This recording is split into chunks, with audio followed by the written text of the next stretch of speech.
Hello, my name is Anthony Crosses, and I'm playing Juan Julian. Hello, I'm Ryan Webb, and I'm playing Palomo. Hello, my name is Jackson Larson. I'm playing Santiago. Hi, I'm Citlali Chavsaponte, and I'm playing Ofelia. And We are the cast of Anna in the Tropics! Whew, oh boy.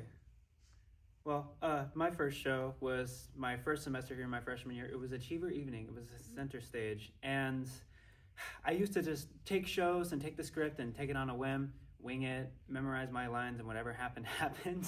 But obviously now that I've taken formal acting classes and gotten training, it has changed significantly. I look at tactics, I look at objectives, and I'm very, very in-depth with analysis and scene work and relationship. And this show is very, very in-depth with a lot of the relationships that are present. It's been a very, very fun time. I agree. I feel like, I agree. I feel like I want to play more now. I feel like I feel a lot more comfortable doing that. I think just because of the mentors that we've been able to have, but also with the presence of a guest director, I think it feels less like I'm being tested and more like I can just play and do whatever I want and be free in what I'm doing. So it feels great. Ooh, okay. Coming from main staging in The Three Musketeers my freshman year to Wow. to now in Anna in the Tropics as a sophomore, for Three Musketeers, I was solely working on memorizing all those lines. I had a lot of lines, so I didn't get the chance to dive into my character as much as I wanted to. But now with Anna in the Tropics, we were required to learn our lines before rehearsal started, so I think that helped out a lot.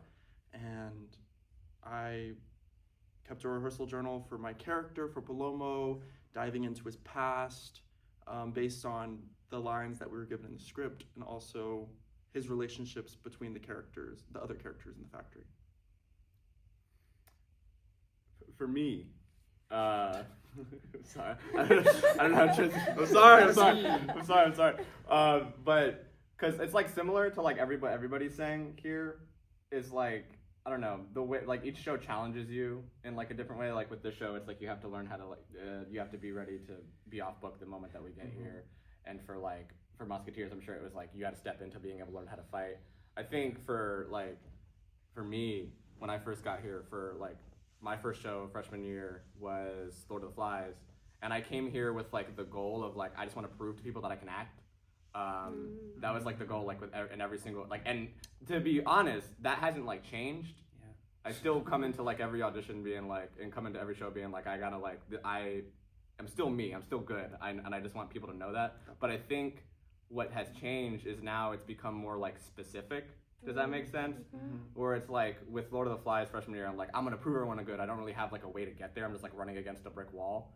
But now it's like I actually have like ways to run against that brick wall. Like there's tools now. There's specifics now. Like with Jackson, like with tactics and objective, or like with like character work of like when Slade was here teaching us how to, like, I don't know, like imagining like the room is like filled with smoke and then like put that smoke in your body. Like I don't know. There's like it's a bunch of like specifics. It's become more specific, I guess, is the baseline.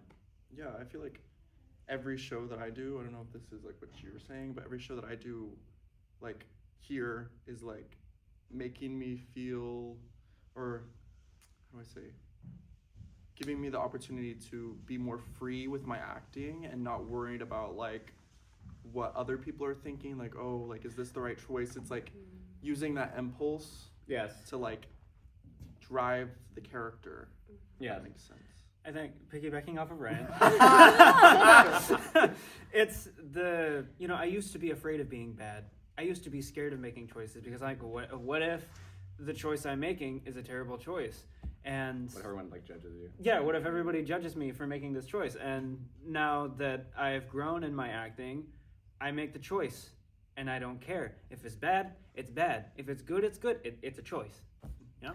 To piggyback on that, I feel like I don't know how to phrase this, but I want to fail. In the sense that it's not, like you said, it's not scary anymore, but also it's just It means It means you're learning. Yes, It exactly. means you're growing. It means something besides because if you're you're gonna die. if you you're know? just like hitting it every time, do you really feel like you're like it feels like stagnation? Right. You have to Yeah. try and you have to Stagnant. play Yeah. and do something Yeah. new and fail, and I feel like that's the best part of it, because if you never, I don't know, if you never get told that you've done something and you've played it, I don't feel like there's a wrong way, but you haven't played it true to what the playwright is trying Yes. to say, then you didn't do anything new. I don't know.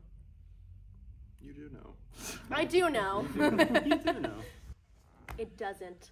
Ah. Oh, yeah. But I mean that in the sense that like every experience is so different, but this has just been okay. When you say invaluable, that doesn't mean that it doesn't have value. That means that you're saying it's like it doesn't so compare. good, yeah. Yes, that's what I mean. It has been invaluable from what I've learned from our guest director Benito as a person in an educational setting, as an actor, and as a human being. I feel like I've learned so much. And then also just being in a space where everybody wants to be there and has a good attitude and is ready to work and is so accepting of each other's failures and growth, I think has been so great. And I've enjoyed it a lot. Yes. For me, the specifics, like, because I agree with you, like people, everyone here, everyone in the room, that's basically say, everyone who's working on the show really wants to be a part of it, and I do appreciate that. And the other thing, specifically in relation to like the cast that this show differs from the rest of the shows that have been here at SFA, is that it's so like small. Does that make sense? Like it's like a tight-knit cast of people, and maybe it's just the way that Benito directs, but it feels so like intimate the way that we work with these scenes, and it feels so intimate the way that like we build up like what's happening within the world of the show, because it goes back like he goes to like even the ensemble, like he treats the ensemble with such care of like such intent of like, well, this is what you guys are going to be doing, and I want you guys to be thinking about this, and they don't have lines, but it's still like there to build up what the audience is seeing. And that bleeds into everybody else, and I feel like that level of like care is something. I don't know. This is not to downplay any of the past shows I've been a part of, but it's so like it's very unique the way that Benito cares about his show as opposed to other directors that I've worked with. Yeah, and I really enjoyed the process, like of using the first week of rehearsal to break down like the whole script, Oh yeah. and like break down our own lines, and like you'd be like, okay, so we'd like say the line, and then he'd be like, okay, what do you think they're saying in your own words? And so you'd have to like process what they're saying and like repeat it in your own words, of course, and like understanding the relationships between everybody. Yeah. And I just enjoyed that. It's something that I specifically about that process I enjoy is like that took a while, but I feel like it's something that like matters, and I'm glad that like we, in spite of the fact that it like took a bit of time, even though we have like such a short rehearsal process, I enjoy that Benito took the time to be like, okay, we're all gonna sit down, and we're all like all of us, we're all gonna sit down and like look at this and be like, what's happening? As well as the Joseph Cornell boxes that we had to do. Oh yes, Yes, so I actually fun. enjoyed. Yes, that was so fun. Yeah, because it was like, okay, like going into the rehearsal process and like trying to understand your character even before rehearsal even started. And like, okay, what would my character have in this like. For context, we had to create a Joseph Cornell box of our own character and what they would have like in a keepsake box that nobody else would see, and like what do you like? What do you have in the process? What do you hold on to your character? What does your character hold on to that keeps them human? Yeah, like yes. Yeah. In the factory. Yeah, so I was like, oh my gosh, okay, now I have to like deep dive into my character before rehearsal. It was a great process. Oh, it was so It good. was fun. And everybody did one. Like literally, like Yeah, the getting ensemble. back to the ensemble. Yeah. Oh boy. So my character Santiago, he is up in age. He's like late 50s. I've coined him as being 58. I am, as an actor, I love to move around. I love to use my limbs, and I love to make choices with my limbs. And with Santiago, I can't really do that as much. So it's been a really, really big challenge for me since the beginning, and even now, to like reserve myself and not move my arms as much, and like when I'm speaking, not move my hands, because as well in a Cuban culture, I found that Cubans don't move their arms, when they want to gesture to something, they move their head, or they tip forward, or they move their lips forward. And that's what I've kind of tried to incorporate, and like incorporating all of that culture. And we've got really great people on this team that do that with us. Going off of what Jackson said, because my own, like, similar to like him being like, I emote a lot with my arms. For me, the character of like Juan Julian is different than it's different than than some of the all the characters I've played here at SFA, because I've typically just played like varying degrees of like jerk. I feel like at my time here at SFA, and that's like fine. I don't mind doing that, and I enjoy doing that. But with Juan Julian, it's very much, he's a very like, I don't know, down to earth individual. He listens to everybody. He tries to understand people. He tries to see where they're coming from, and he's very like educated and soft spoken and well spoken. And these are all colors that I have not really played with at my time here at SFA. And so learning how to do that and learning to be comfortable with that is so new and challenging, and I enjoy it. And it's one of the biggest challenges I'm thankful for in my time here. Going back into learning our lines and having to be off book before rehearsal started, like really centralized and like signified, made it more important to just jump right into the character. And like, I guess because we didn't really have that much time for rehearsal compared to like shows that happen in the later in the semester. So I feel like from now on, like, I'm gonna get my lines down as soon as possible to make time to put into the character that I'm portraying. Do you have it? Yes, go. Go right. Every show is a learning process. It's always a step, but every show after the next is always a step up from the previous show. You are here in college to learn. You are here to learn learn what, like, I'm trying to like think of something. No, I believe you. Got it. What works for you? Yes. In the creative world of acting and like shows and stuff. So it prepares you for the real world of like Broadway, of like any like community theater, any place you want to go, even film. So I think that not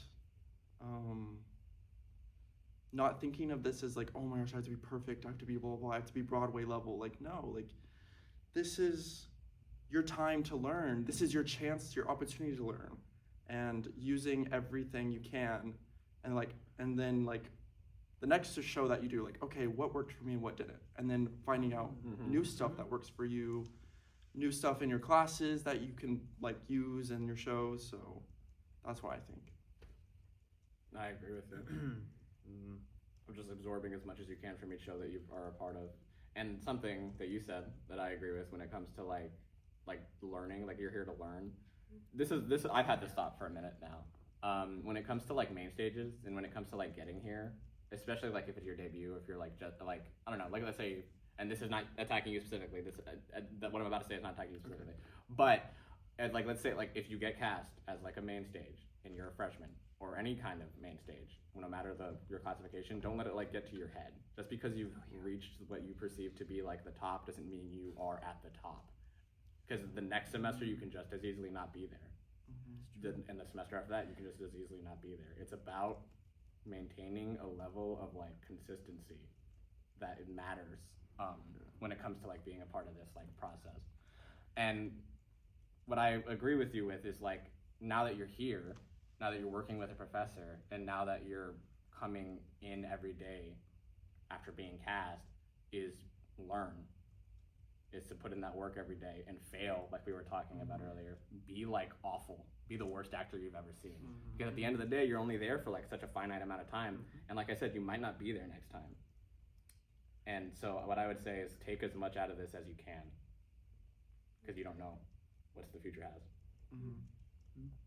And it's so easy to like get into the mindset of imposter syndrome, but you were cast for a reason. You were given this opportunity to be a voice to the story, to reach out to people, to like change their minds or like their opinions, or like just you are there to give them something to think about. And so you are cast for a reason. Yes. Yes. Act like it. Well, Yeah. yes. Act like, yeah. Oh. You look at that. Yeah. Food Lord in heaven. All right. One big one is it's very hard when you are cast on a main stage to not, like as a freshman, to not put main stages on a pedestal, to not put like shows in general on this like this high ever-reaching arc, and once you get there, you're there and there's no going up from there. You're not enrolled in college and you're not a theater major to get cast in shows. You're here to learn. You are here to learn from your peers, you're here to take classes, and you're here to take that into the industry and become a successful actor. And while main stages and shows help with that, that is not the goal. Oh. Boy. Something that Benito was talking about when we were doing table work was, well, because I appreciate the script for its poetic language and how it's like lyrical almost, and how it's so beautiful, but you can't rely on the beauty of the text to convey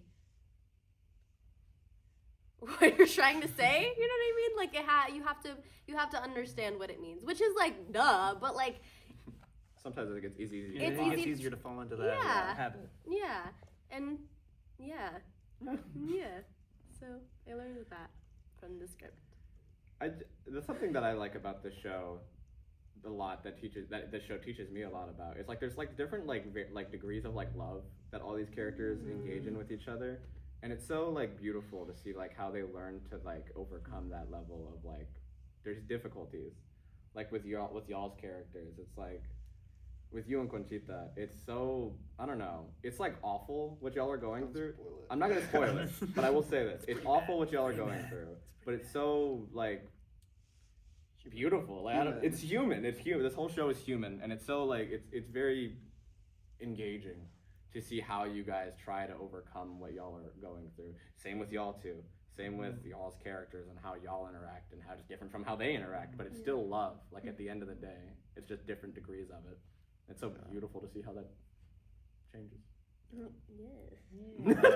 I was gonna say that any form of love is like difficult to maintain, especially with outside forces and internal struggles that try breaking it apart. So I feel like this story really like shows how each character learns to learns to put in the like persistent effort and what am I trying to say? Persistent effort to like to maintain and grow the love between the characters. Try not to spoil it. I know, right? Yeah, that's hard. So that's what I take away from it. I think a lot of people. I'm just gonna speak. I'm taking a Women of Color class with Dr. Gordon. She's like the coordinator for Women and Gender Studies at SFA. And a lot of things that I'm learning about the politics of joy, I'm learning about the politics of rage, I'm learning about the commodification, and which I know, right? But you're learning about like different people's experiences. And yes, I am a woman of color, but it's different from a Black woman's experience or an Asian woman's experience. And I think that something that happens a lot in the world, but then also we fall into these like ruts, I guess, of art being like the mainstream form of art being popularized by white people or centered around white people, and it commodifies Black and brown bodies. And so I think it's really interesting to see these Hispanic factory workers as three-dimensional beings who love, who struggle, who maybe hate even, but it's like there are stories behind the people in this factory.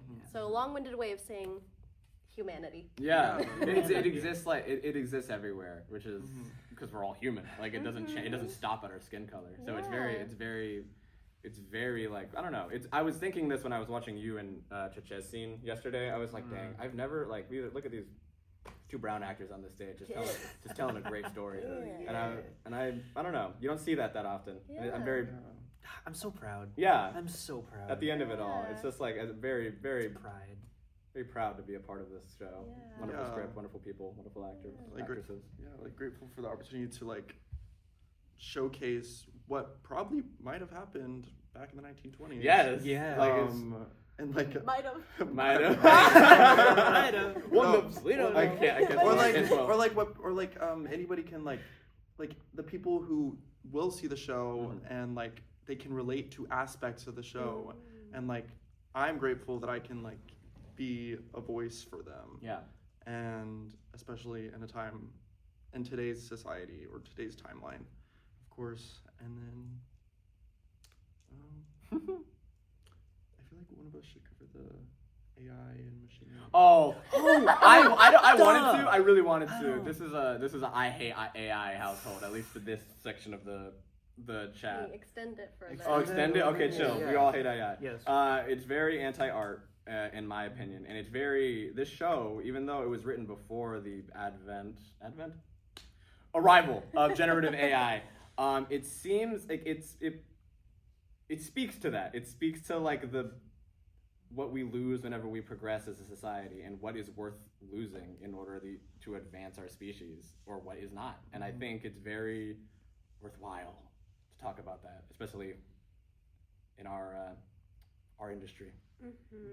What do we hold on to in the process of change? I know. Benito. That's probably all we can say without spoiling the show. I know. Well, back to the AI thing. At least to start it off, I really do hope they walk away of thinking about like, well, what's worth it? What do we need to like? What is like really worth it to advance our species, and what is worth it to hold on to maintain our species' humanity? And that's, I don't know, I at the very least, that's what I hope that people walk away with, as well as understanding that people are human. Or the question of, do we really need to advance? Or yeah, for like certain instances of like, is it worth it? What do we lose? What do we gain? Yeah. I hope that after people watch this show, that they walk away thinking about the relationships that they have, thinking about their family, if they're partners, if they have one, and thinking it's not always going to be a walk in the park. And that's okay, because things get better. It's an ebb and flow. Things aren't going to be sunshine and rainbows all the time. And this show is a very, very good depiction of that. But things get better, and things can be okay. I think for me, it's gonna be, I think very cheesily, like this is what Latinos can do, but then just also it's worth showcasing every perspective that's out there instead of the one that we're all so used to. That part. That's a wrap for Actors on Actors. Make sure you come see Anna and the Tropics by Nilo Cruz. Guest directed by Benito Vasquez, running this weekend, February 26th through March 1st. Performing in the Flex Theater in the Griffith Fine Arts Building. Make sure to buy tickets. Link is in our bio, or you can call the box office at 936-468-6407. Thank you.